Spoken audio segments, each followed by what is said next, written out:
Hello, my name is Vanessa. I'm 27 years old.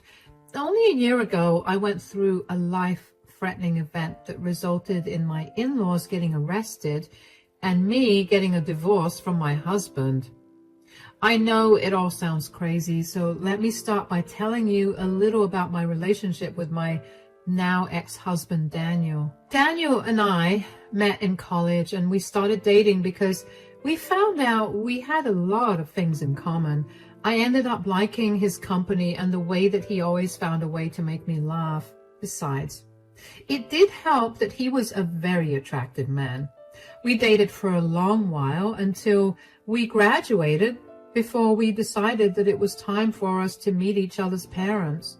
My parents loved Daniel, but when it came time to meet his parents, I couldn't help but feel like his parents did not like me. They were cold towards me, and for some reason his father Dominic kept throwing insults my way.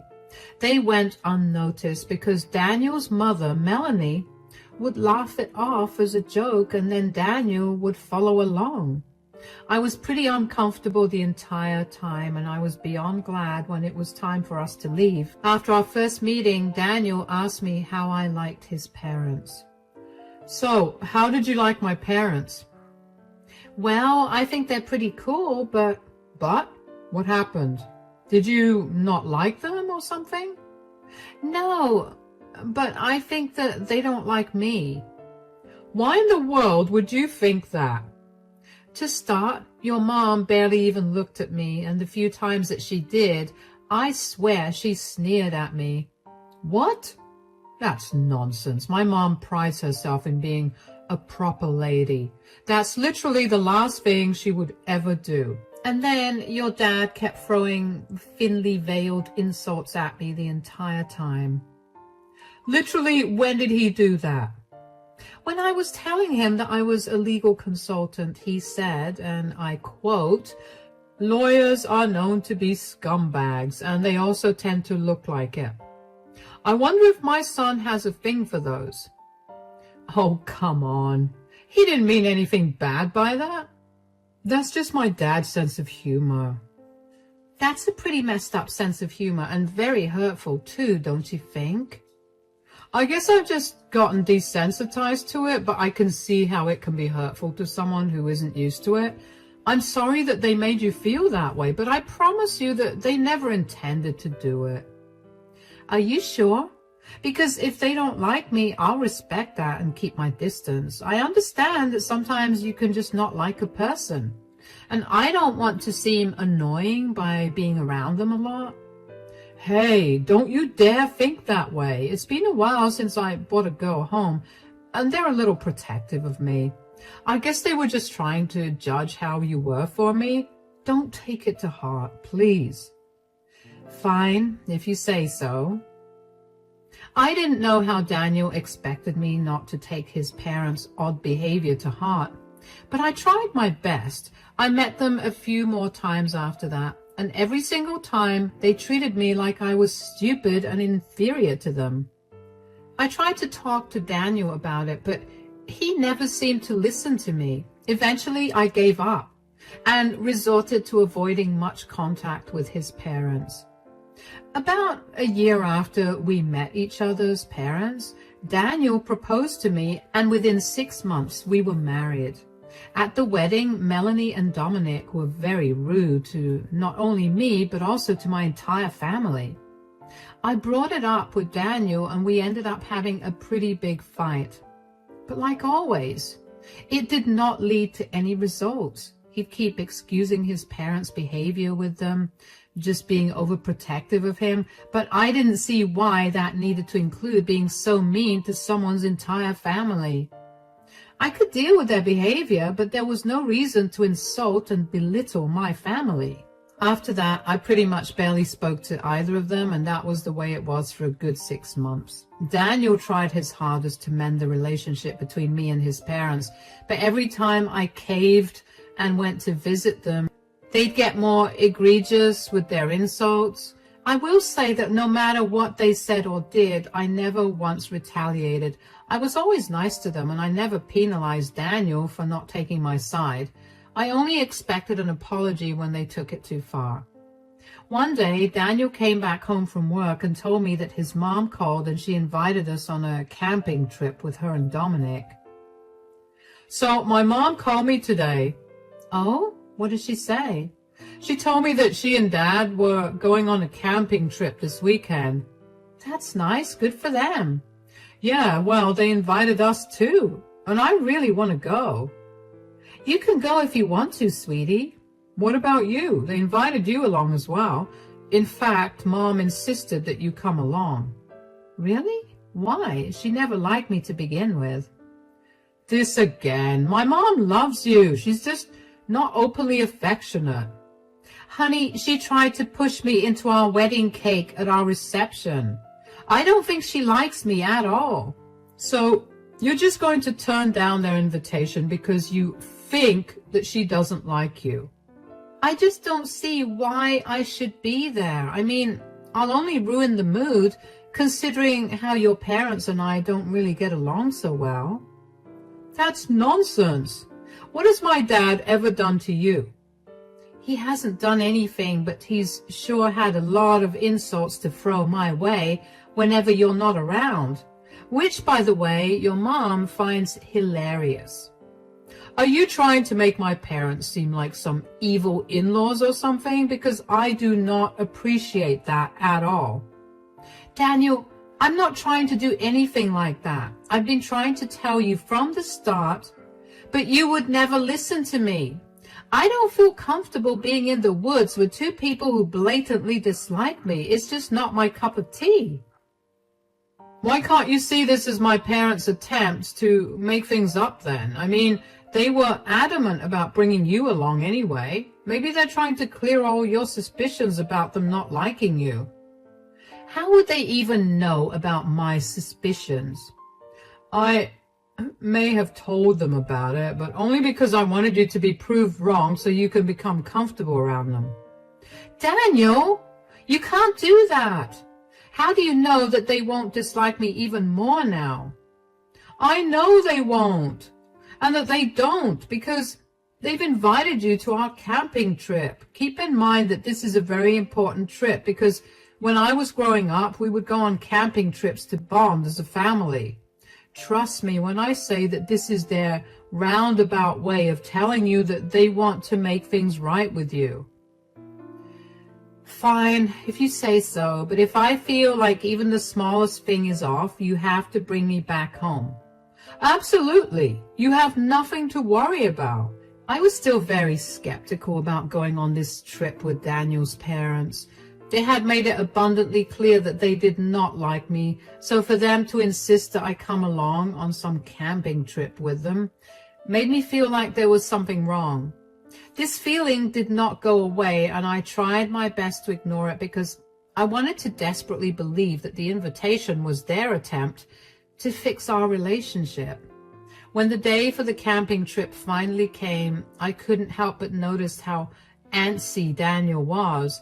I asked him if everything was all right, and he told me that he was worried about whether I'd be able to keep up with all the hiking involved. I assured him that I was, and then his parents arrived to pick us up.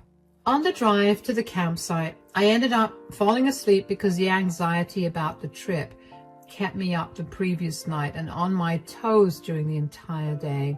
So I had no idea where we had gone, which was my first mistake. When we got there, we parked the car a good while away from the camping spot and hiked for about an hour and a half before we finally found a place to camp.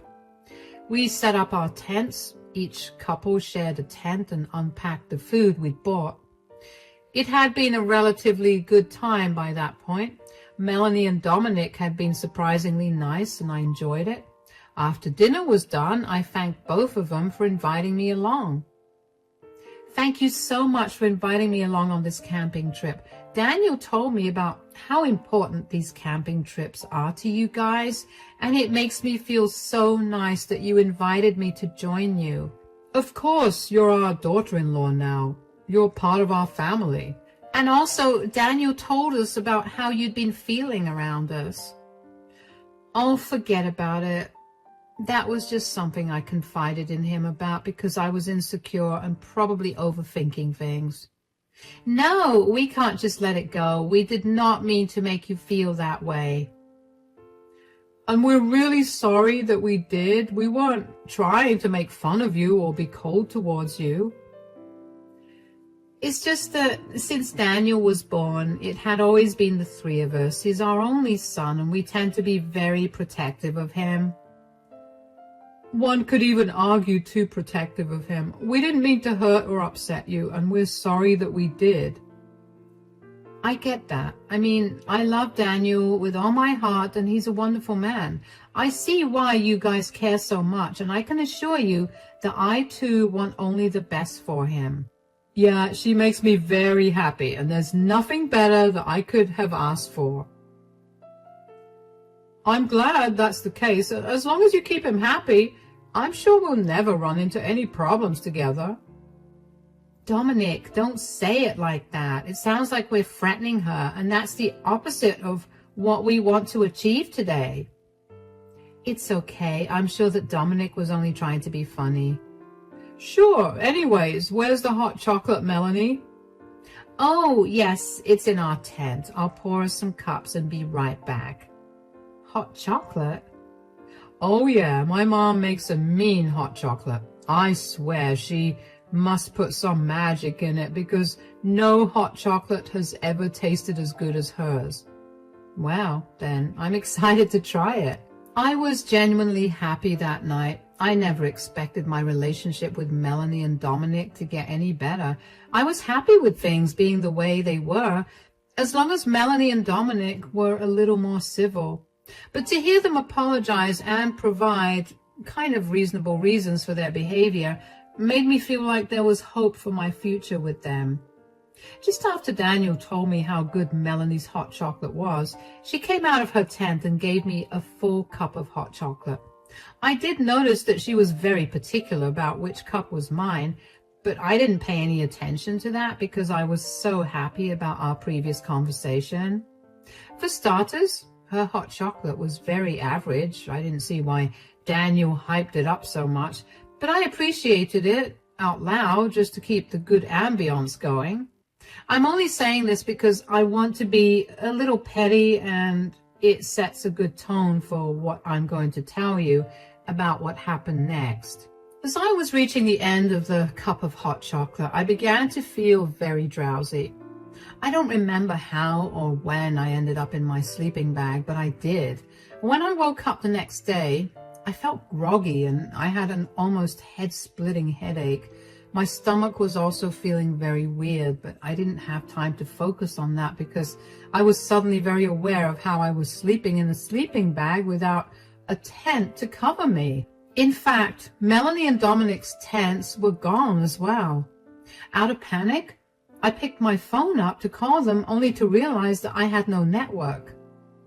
I felt panic rising in my chest. I couldn't believe that I had been abandoned. I tried calling out to them and I hoped desperately that they were playing some sick joke. But after half an hour of calling out to them, I finally made peace with the fact that I was abandoned in the middle of nowhere with nothing on me. They had taken everything I had to. With nothing else to do, I decided to walk around to see if I could find my way out. I think I walked around for at least an hour before I was approached by a man. Hey there. Hey. I'm sorry, I'm not trying to be creepy, but I couldn't help but notice that you seem a little lost. Well, I have no idea where I am. Not that you could help me. Wait, can you? Yeah, of course, I'm the park ranger. See, here's my name tag. I'm Sean, by the way. My buddy and I were scouring the area because we thought we heard the rustling of leaves and such, and we figured that there was someone around here. You know, this is a prohibited zone, right? Oh my gosh, I'm so sorry. I had no idea. It's okay. You do look a little worse for wear. Why don't you follow me to the cabin and tell me how exactly you got lost? Sure. What do you want to know exactly? I came here camping. I went to sleep, and when I woke up, it was late in the afternoon and I was lost. Did you come here to camp alone? No, I came here with my husband and his family, but they all left me behind, which is why I ended up wandering around so I could find some way to get back home. They just left you behind? Yeah, and the funniest part is that I was just beginning to think that his parents liked me. Turns out they didn't. That's rough. But how did you not hear them clear everything out? I mean, they couldn't have been very quiet. I know, right? That's what I was thinking too. I mean, I even slept in very late, and that never happens. I have a very strong built-in clock that never lets me sleep past 8 a.m. no matter when I go to sleep. Your body clock is amazing, but your not waking up is odd. Do you think there was any foul play at hand? You know what? Maybe there was. Why do you say that? Well, last night I had my mother-in-law's famous hot chocolate, which after I finished drinking, I began to feel really drowsy. At the time, I just thought that I was very tired from the hike, but now I don't think that was it. Okay, I'm sure there was some foul play here. Anyway, we're at the cabin. I'll call our main office to get you a ride there, and then we can figure out how to deal with your situation. Thank you so much for helping me. Of course, that's my job here.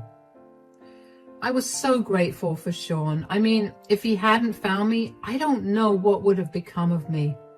I will admit that I was slightly terrified when he approached me. I mean, think of all the horror films you've watched. Nothing good has ever come out of a man approaching a lady in the woods. Not to mention, Sean wasn't wearing any uniform, so I was even more terrified. But one look at his badge and I felt better. It took us a while to get to the cabin. After we got to the cabin, Sean called for a vehicle to take me out of the dense wood. While we waited for the car to arrive, Sean asked me a few more questions about what had happened. I told him everything as I remembered it. Sean asked me if I wanted to get the police involved in what happened. He told me that he had a few friends at the police station in our district, and he could help me out if I wanted to.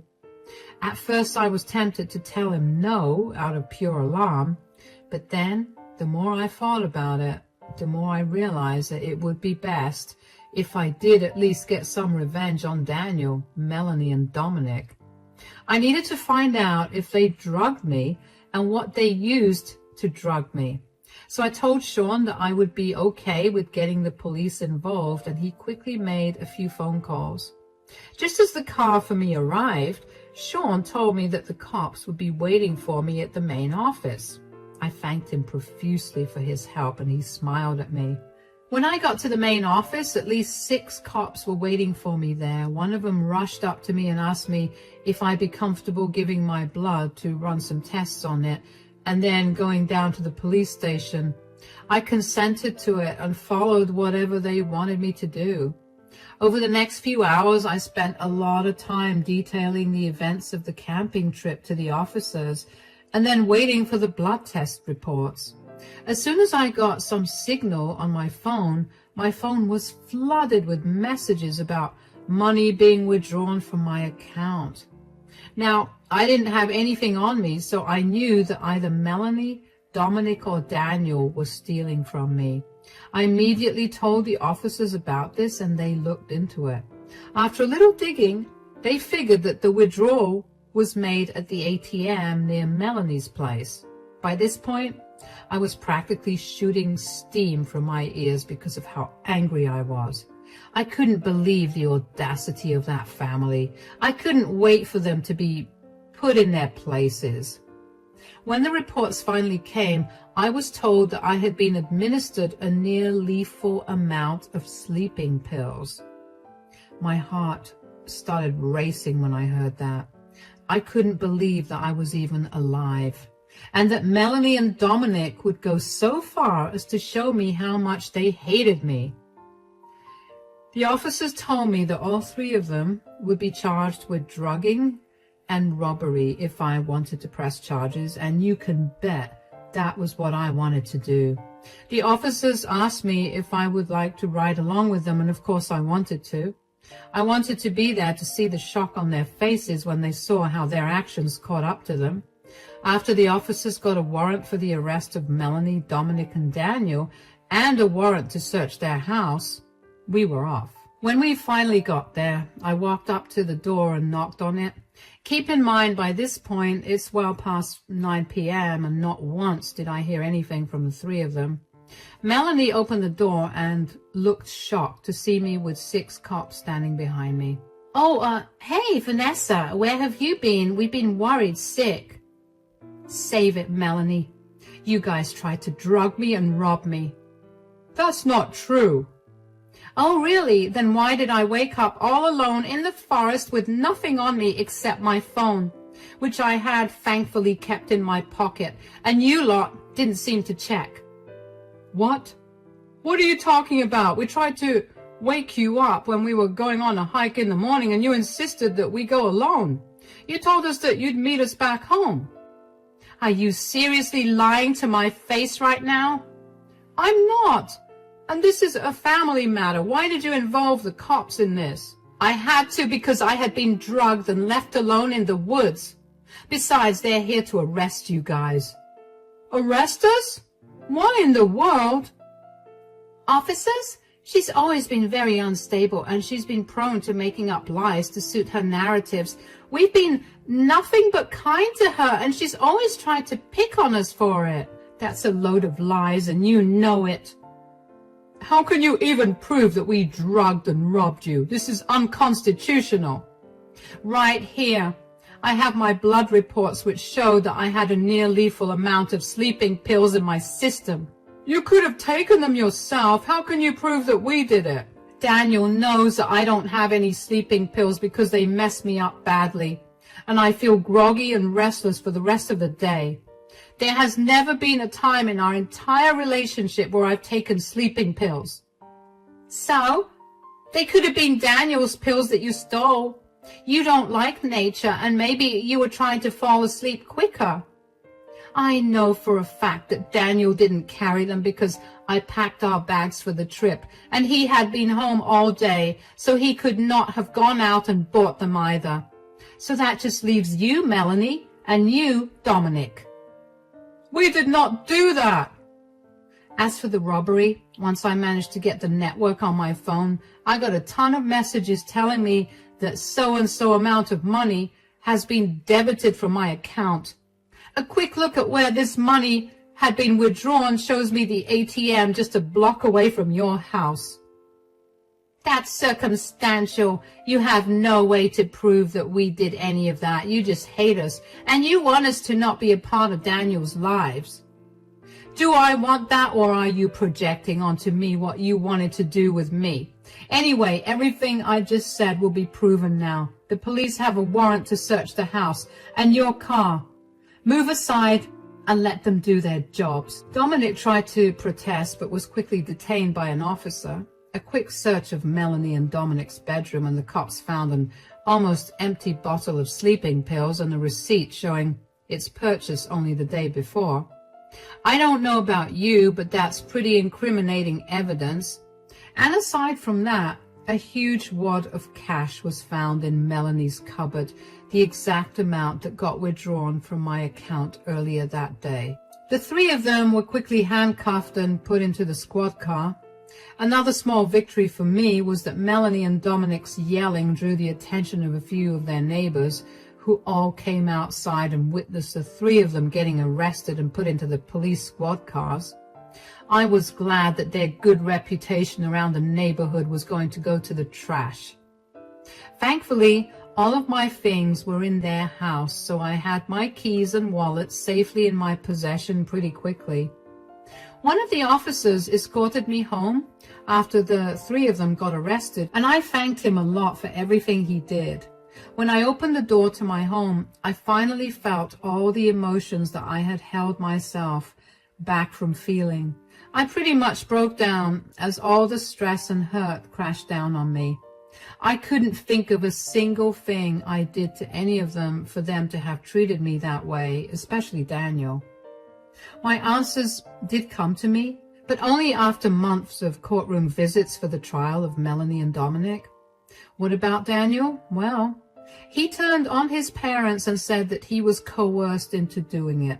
He said that he was only a witness to everything that happened and that he never did anything to aid his parents.